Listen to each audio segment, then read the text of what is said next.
What's up, witches? It's Luna with another unboxing, and today I am continuing my look at the several, if not many, Yijing tools that I have.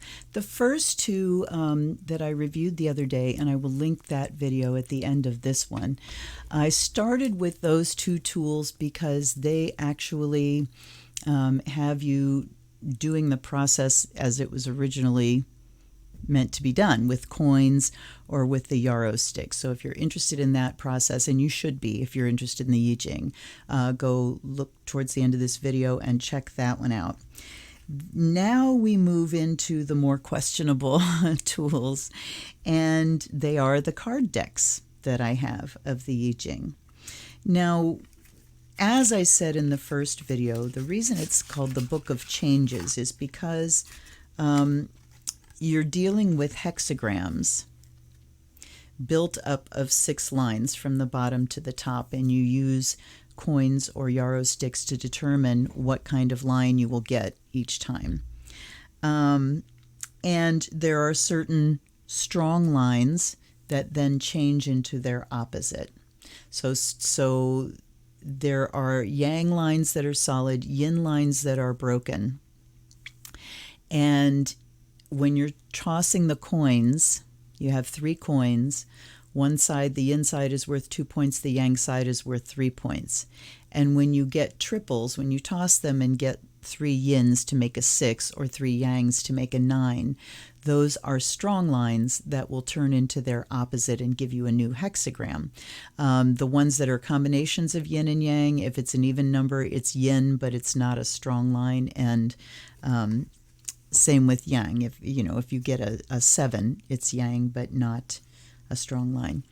So using cards, you can't get those strong lines because you're just shuffling cards and picking one. You're not doing it with a numeric value. So right away, we've run into a problem with the oracle itself not behaving the way it has been behaving for a couple 3,000 years, 2,500 years, something like that. A long time. It's been in place a long time. All right, so and I took these out before I even looked at the box. So it shows Yijing, and this is a common thing. I think it's on the Korean flag, but it shows all the possible trigrams, so that the hexagrams are made up of 2 trigrams, one at the bottom and one at the top. And each of these trigrams is represented by something like wind or lake or mountain. And depending on which one's on the top and which one's on the bottom, you get the meaning of the hexagram. So there's that symbol. The Yijing is an ancient oracle that can provide an answer to a serious question or offer general advice on how to manage a certain situation. The content is 66 cards with short instruction. This is 2006 by AGMueller Urania, which is the European leg of US Games. Okay. The I Ching is an ancient Chinese oracle that can provide an answer to a serious question, and we just read that, for general advice on how to manage a certain situation. The deck of I Ching cards can be used in one of 2 ways: by tossing 3 coins 3 times to get a resulting hexagram, and that would be a good way to go. You use the coins in order to find what to look up here, or by picking 1 card from a shuffled deck. Read the selected card carefully and reflect on the words that resonate clearest with you. Line meanings are presented as they are read, with the first line starting at the bottom of the hexagram. So and here's an index. So it tells Chen, number 1, Kun is number 2, and it goes through the numbers of the hexagrams and their names. Unfortunately, we don't have any numbers on these. And you will notice that number 1 here is Qian, as is number 15. Now, I'm assuming with the Chinese language that the word is the same, but the melody, I guess, Chen, Chen, there's a tonal quality to Chinese, that when the tone varies, either it's going up or coming down, or it's high or it's low, it's a different word. So we're not going to be able to tell here. And I had a hell of a time putting these in order. I had to go to my book on the I Ching that was in the first video in order to look at the English names. So this is Qian, the creative, is number 1. And let's look at that second one. Qian, modesty, is number 15. So it's really important to know which one you're picking, because they're entirely different hexagrams with the same name, entirely different meaning. So the first problem that we run into here, so let's look at the first one. The first one is all solid lines, all yang lines. And the meaning here, Qian represents the forceful energy of creation in its strength that must be governed wisely. If you observe with great clarity, cause and effect, you have patience to act in the right moment and the wisdom to act in the correct manner, you will meet with success. So if you observe with great clarity, if you observe cause and effect with great clarity, and you have a patience to act in the right moment and the wisdom to act in the correct manner, you'll meet with success. You must also accept that change is sometimes necessary. Now, these things down here, when they talk about, all right, hold up. Line meanings are presented as they are read, with the first line starting at the bottom of the hexagram. So they're not, okay, I see. So line number 1, if you have a strong line at number 1, you'll read this. So when you toss the coins, you get the hexagram. And if you have a strong line in it, then you're going to read that individual line.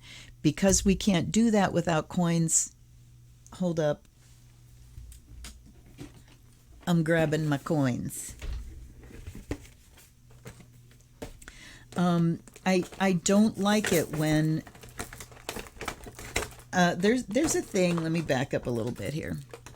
There's a thing that really bugs me, and I call it cross-holidation. And it's like when people do lights for Easter, or peeps at Halloween, or,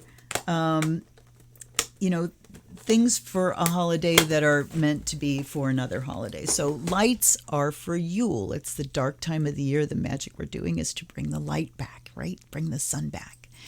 And so doing, decorating your house with lights at Easter, no, Easter is about eggs. And then we have, putting eggs on trees, which is kind of cross-holidation because trees are for Christmas and Yule. So I call this cross-holidation.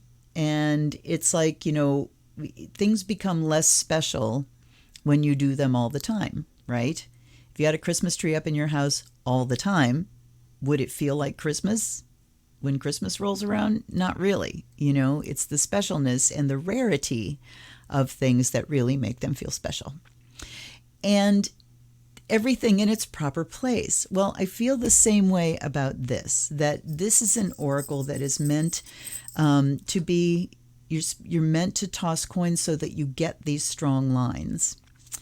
And when you don't do that, you have a weird kind of oracle. So when you try to do it with cards, you're losing a bunch of that. I'm sorry, I'm trying to get to the little, I went and put the plastic back on here. And now I need to get the now I need to get the tablet out.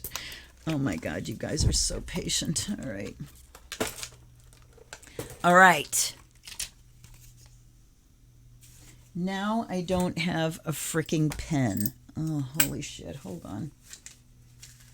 BRB.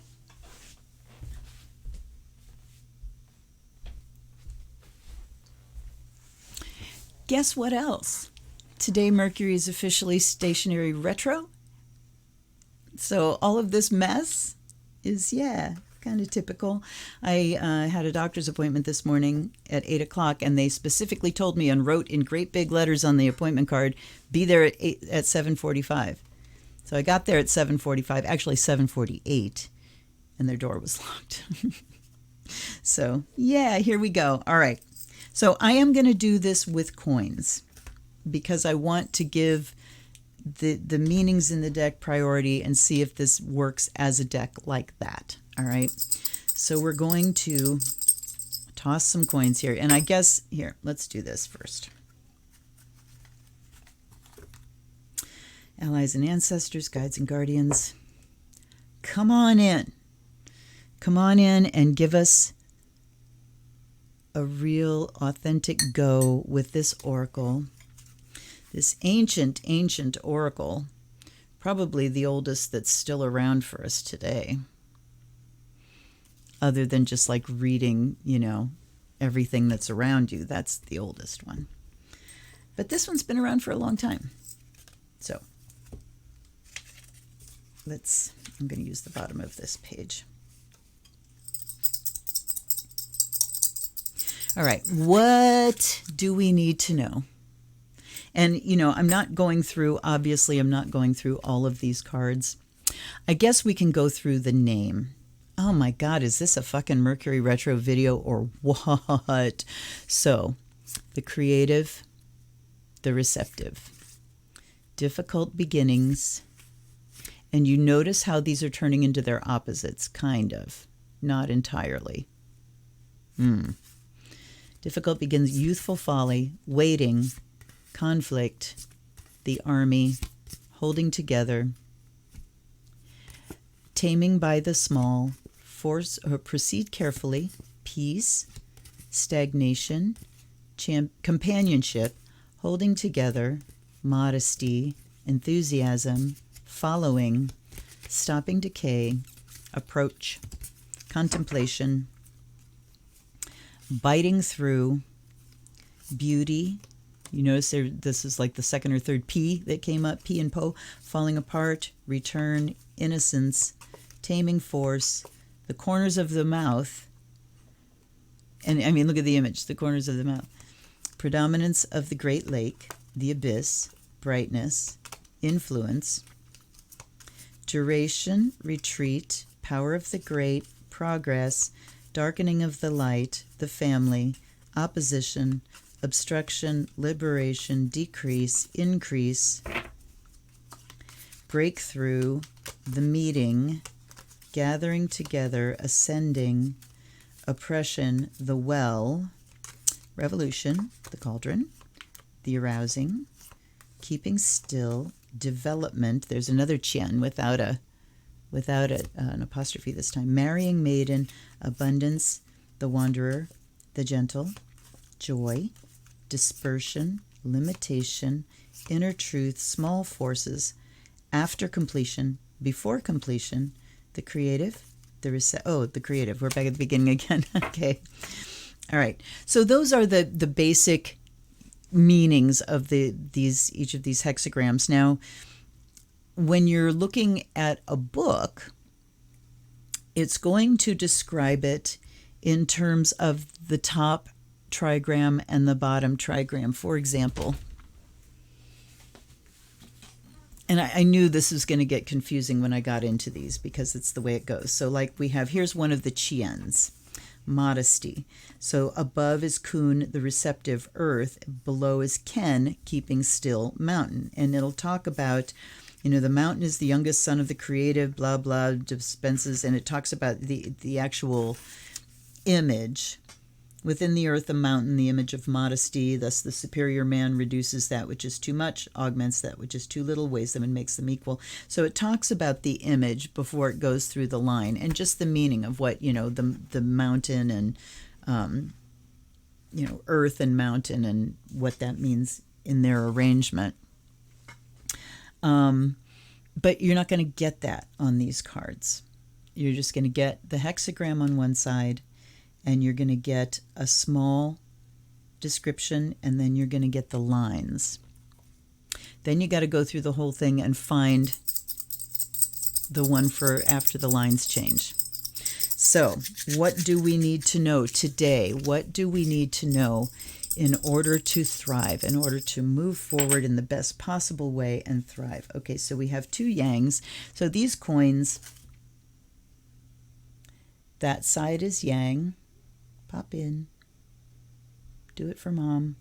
Do it for mommy, come on. Pop in for mommy. Well, you can sort of see. And this side is yin.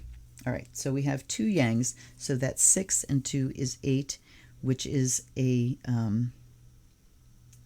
yin line. And I've got a pen that doesn't want to work. Oh, Mercury. You're so fun. And am I editing any of this? No. You just have to put up with it.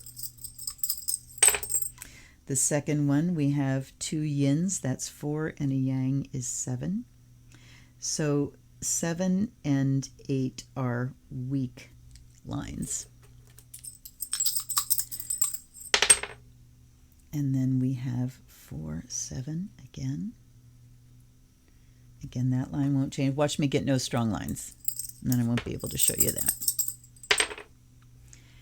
And there's a 7.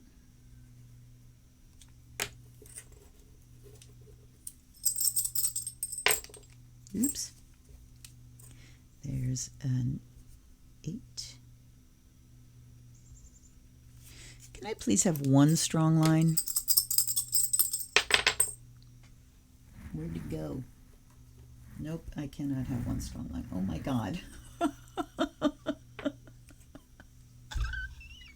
All right. 4, 7. So we have 7 at the top. So we have no strong lines. So, you know, this deck would work for that. But now what I have to do is go through the entire frickin' deck and find this hexagram. So that's not it. That's not it. That's not it. That's not it. That's not it. And I've already had enough. So you use the coins for this, and then you just have to laboriously hunt through the whole fucking deck. Not good at all. So what I'm going to do is back to the book. You see this little table? It gives us a chart for picking the top trigram and a top chart for picking the bottom trigram, and then you see what they are together. This is a heavy book. I'm trying to make it so you can see. So at the top we have a solid, a broken, and a solid. So we have Li at the top. The lower one is Sun. Here, 2 solid lines with a broken one below. So Sun and Li, and we get number 50. So let's look up number 50 in this deck, which will be Ting. Now let's look up Ting. So, I mean, already I've had to go to another source to help me find the card I'm looking for. The Cauldron is the name of this hexagram. The lines of Ting present the legs, belly, handles, and rings of a cauldron. Okay, so there's the legs, and those 3 solid lines are the belly, and then they got the handles with the rings. Whereas the well, Ching, serves the entire community, the cauldron nourishes the virtuous. It is here that sacrifices to a higher power are made, where sages refine themselves. With acute perception, they overcome the self to serve the greater good. Okay, so the cauldron nourishes the virtuous. It is here that sacrifices to a higher power are made, where sages refine themselves. With acute perception, they overcome the self to serve the greater good. So I'm taking from that the message that what we need to do to thrive is to overcome the self, overcome the ego, make sacrifices to a higher power, crank up your cauldron, do some frickin' magic. not a lot there. There's not a lot there. So let's go to the book again, because I want to get more out of this for you and for me, truthfully. All right. 51. Ting, the Cauldron. I've written life here for some reason. I don't know why. Might be a life hexagram that I picked. Okay, let's go to the image. Fire over wood, the image of the cauldron. So see here it tells us that the top hexagram is called the clinging. Li is the clinging fire, and below is Sun, the gentle wind and wood. So we have the clinging and the gentle. Fire over wood, the image of the cauldron, thus the superior man consolidates his fate by making his position correct. The fate of fire depends on wood. As long as there is wood below, the fire burns above. It is the same in human life. There is in man likewise a fate that lends power to his life. And if he succeeds in assigning the right place to life and to fate, thus bringing the two into harmony, he puts his fate on a firm footing. And they're talking about life and fate. I'm going to use the word destiny there, destiny and fate. These words contain hints about the fostering of life as handed on by oral tradition in the secret teachings of Chinese yoga. Okay. Here we see civilization as it reaches its culmination in religion. The Ting serves in offering sacrifice to God. The highest earthly values must be sacrificed to the divine, but the truly divine does not manifest itself apart from man. The supreme revelation of God appears in prophets and holy men. To venerate them is true veneration of God.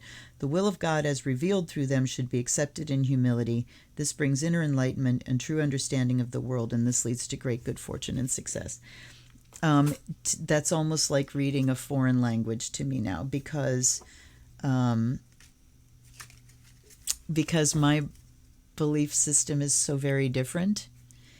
And while, yes, I do devotions to my goddess every morning, and I truly believe in that, there was a dogma about what I just read that I didn't quite dig. And you know what? I'm not going to go any further than this. Look at the first I Ching video to really see what this oracle is about, because I have to say that this particular deck is extremely unsatisfactory. It's hard to use. It's hard to organize. You know, they've got numbers assigned to all the hexagrams as they should be, but not numbers assigned to the cards. So at the very least, I would go in and write numbers on these cards, so it's easy to use. But then again, you don't really get a full delineation of the meaning from this deck. And I ended up going to the book anyway to get something from it, and I didn't feel that the actual hexagram resonated today.